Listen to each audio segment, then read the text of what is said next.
Mari. お任せください。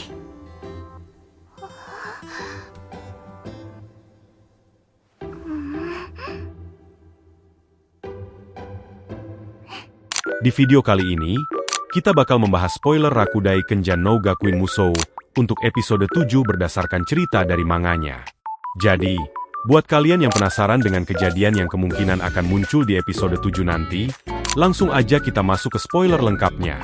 Cerita berlanjut dengan Eptal yang kini berada dalam dekapan hangat, di mana sosok wanita di hadapannya meminta agar segala sesuatunya dipercayakan kepadanya. Eptal merasa sangat tenang karena memiliki kepala sekolah yang sangat pengertian seperti Merlin. Akhirnya, Eptal dan Anastasia resmi tinggal di tempat yang sebenarnya merupakan rumah asli Eptal di masa lalu. Dengan penuh semangat, Eptal berseru bahwa ia telah pulang saat melangkah menuju kediaman megah tersebut bersama Anastasia. Berdasarkan dokumen yang ada, mereka berdua kini telah resmi menjadi anak angkat sekaligus murid pribadi Merlin. Narasi menjelaskan bahwa segera setelah dokumen pemindahan mereka selesai, keduanya akan langsung masuk ke Akademi Merlin.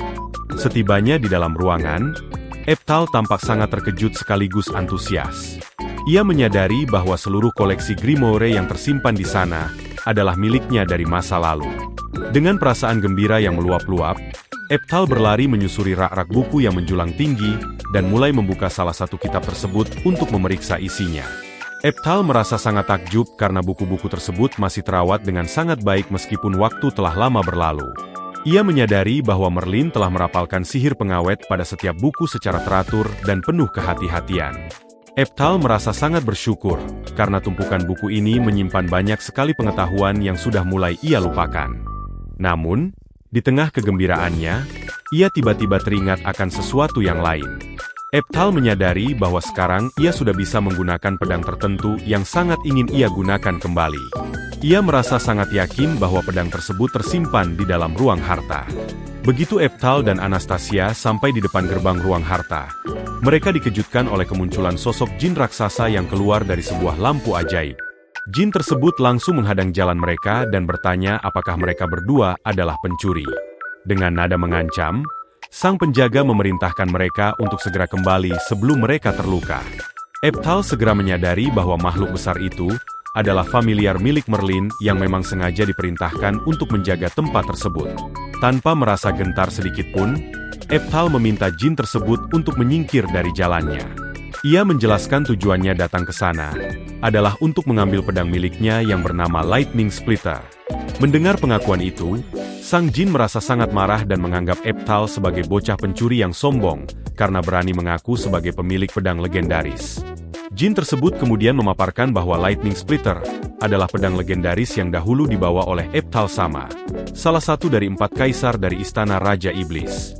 Ia menegaskan bahwa pedang itu sangat langka dengan nilai setara peringkat SSS, sehingga mustahil ditemukan bahkan di ruang harta milik negara besar sekalipun.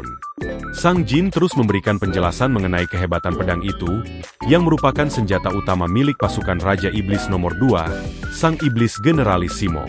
Mendengar penjelasan tersebut, Eptal pun teringat kembali pada memorinya sendiri mengenai Lightning Splitter.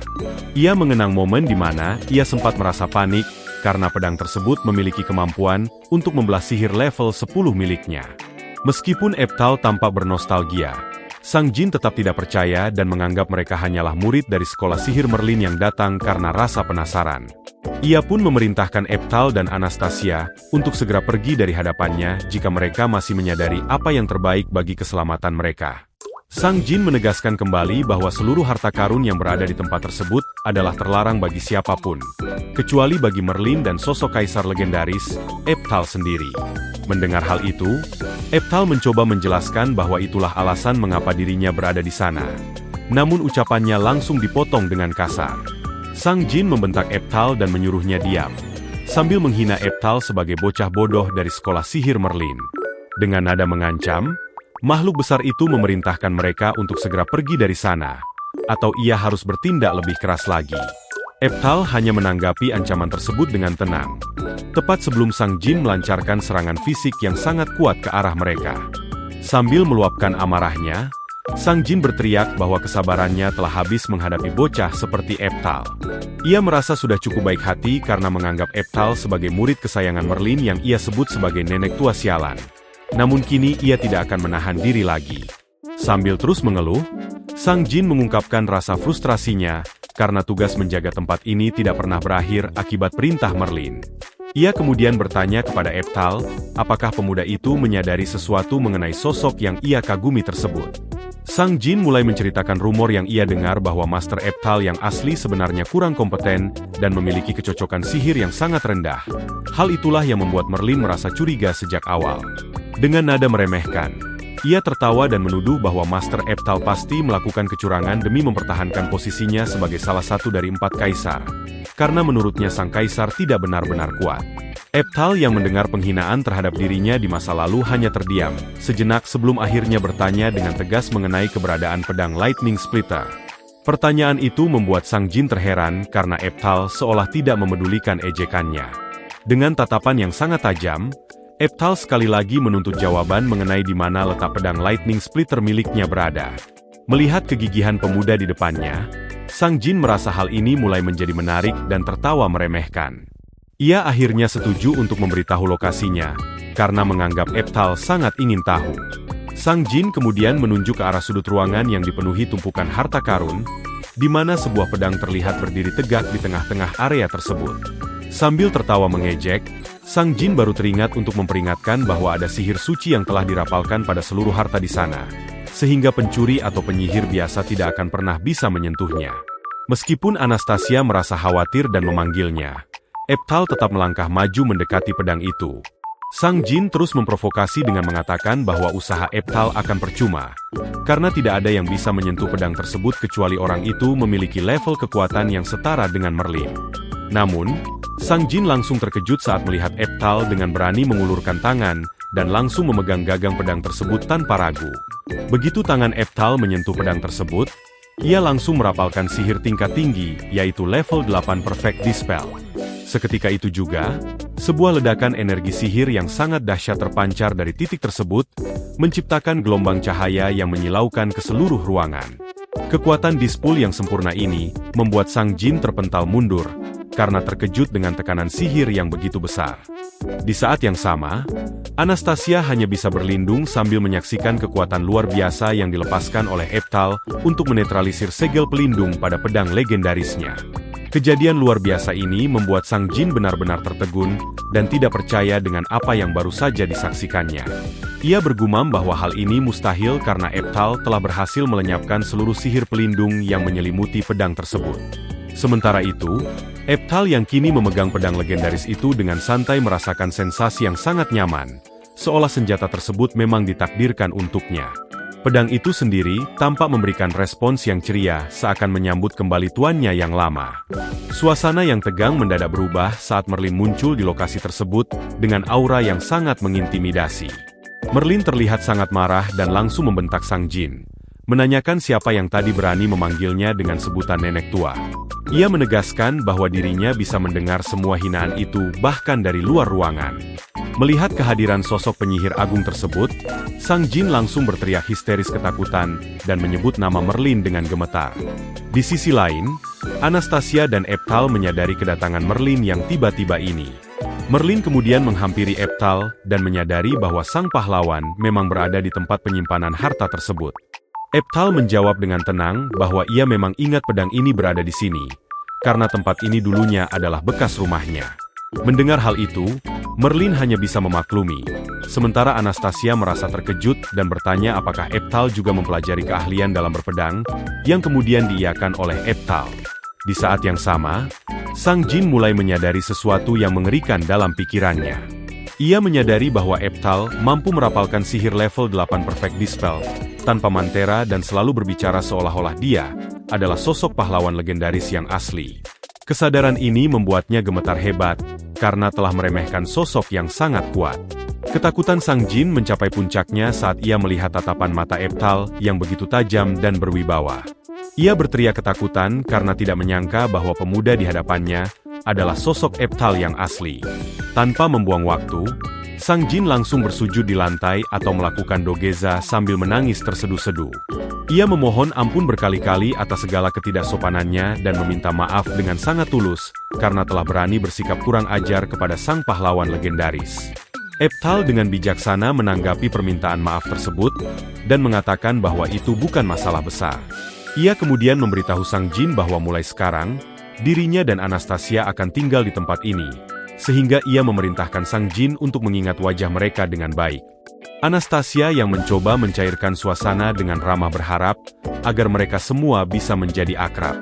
Namun, Merlin memberikan peringatan terakhir yang sangat menyeramkan kepada Sang Jin, bahwa jika sekali lagi ia berani memanggilnya nenek tua, Merlin tidak akan segan-segan melenyapkan keberadaan jin tersebut dari dunia ini. Ancaman ini membuat Sang Jin ketakutan setengah mati. Sementara Anastasia hanya bisa tertawa canggung melihat betapa mengerikannya kemarahan Merlin. Cerita kemudian berlanjut pada malam harinya di kediaman mewah milik Merlin.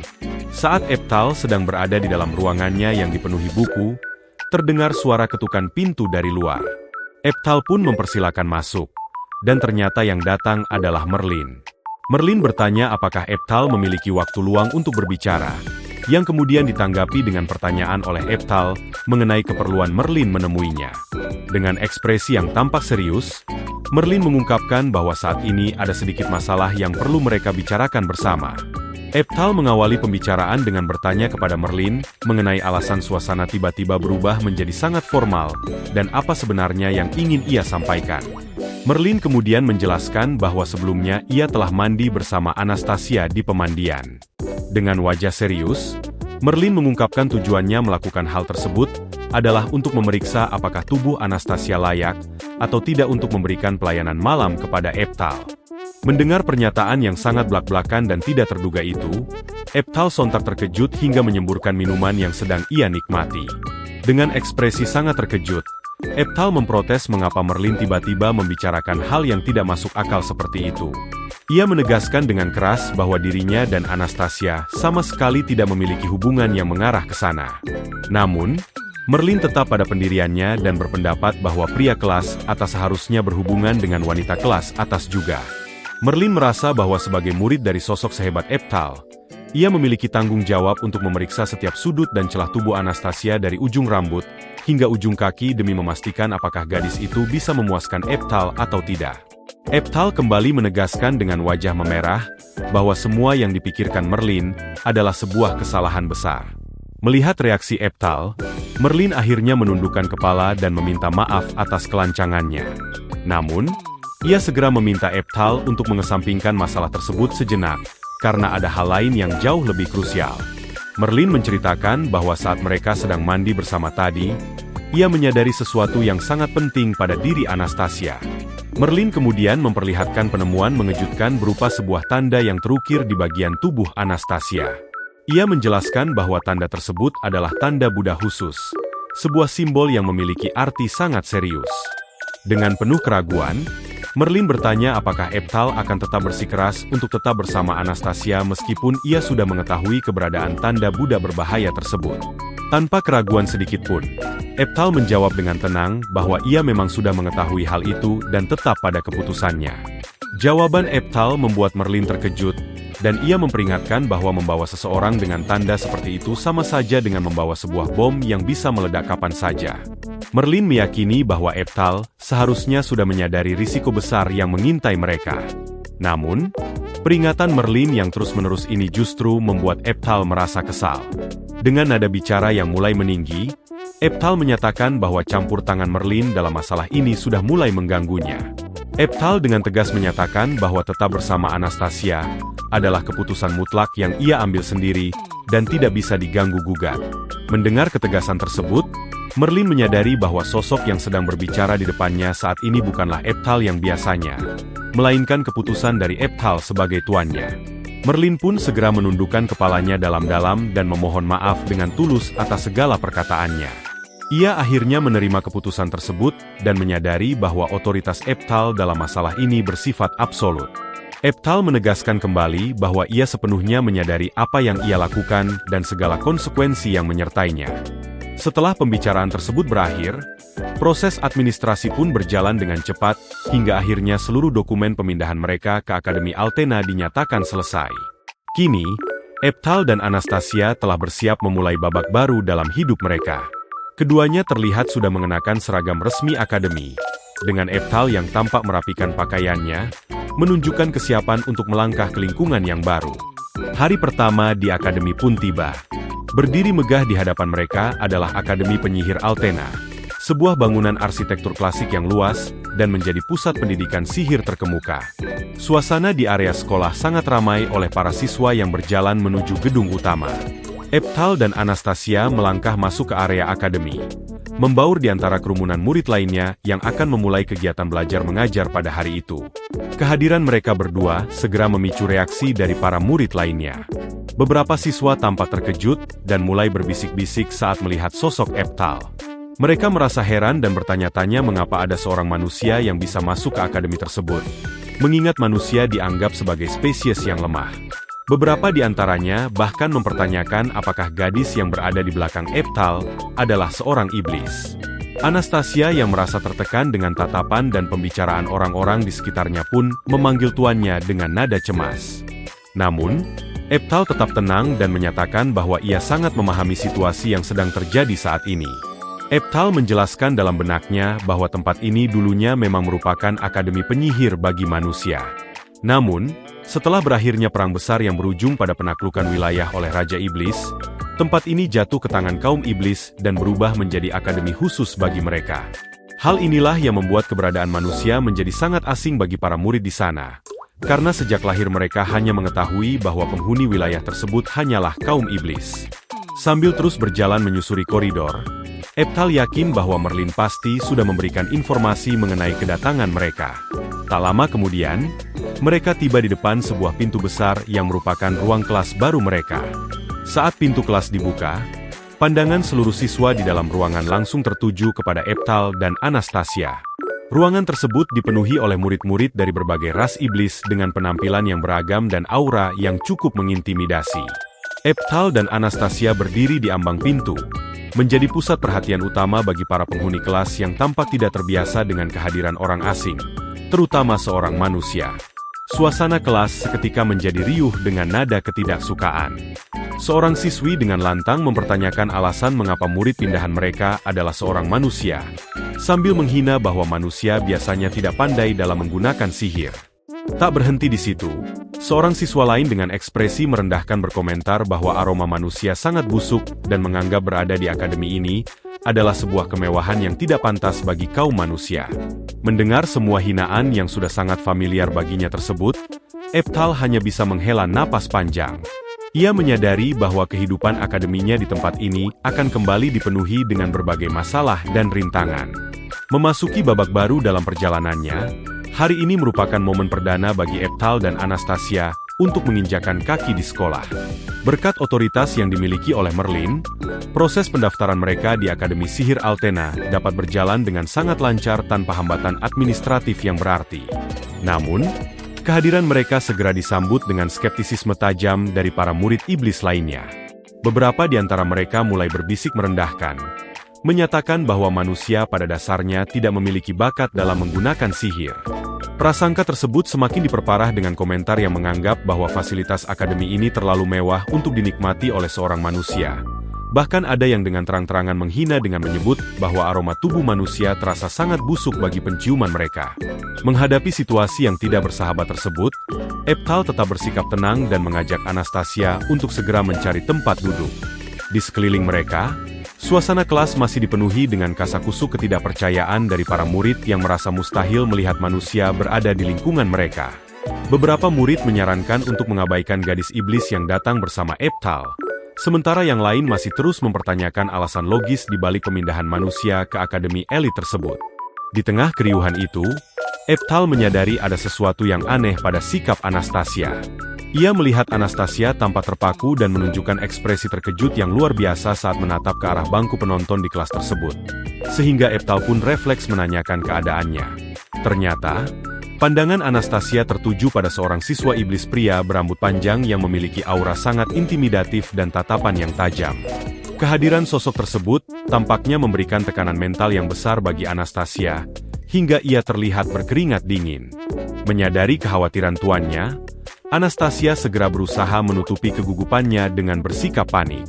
Ia dengan cepat meyakinkan Eptal bahwa tidak terjadi apa-apa dan meminta sang master untuk tidak mengkhawatirkannya.